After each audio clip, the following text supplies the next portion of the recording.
Ажырасқан кезде баланың таңдауы кіммен қалғысы келеді? Әкесімен бе, шешесімен бе? Баланың пікірі ескеріледі. Сот арқылы шешілетін болады. Сотта шешіледі. Егер сұрақтарыңыз болса, хабарласыңыздар.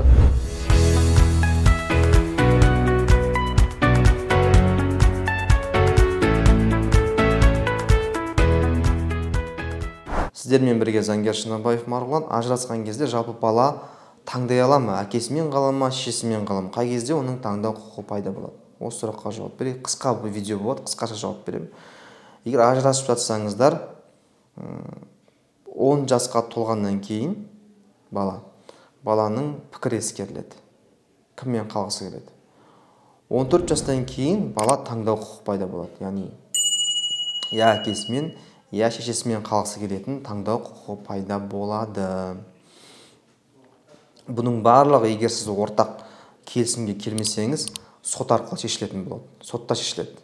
Сотта кәдімгіше барлығы ескеріледі, яғни баланың тұрғылықты жері қандай болады, қамқоршылық қорғаныш органының қорытындысы, психолог, оның қорытындысы мұғалім, мектептегі психолог, жалпы балаға кіммен комфортно болады, соның барлығы ескеріліп, және баланың таңдауына байланысты бала я әкесімен, я шешесімен қалуын сот шешіп бере алады. Сондықтан таңдау құқығы 14 жастан бастап пайда болады, ал пікірі ескеріледі, 10 жастан бастап пікірі ескеріледі. Түсініңіздер ғой.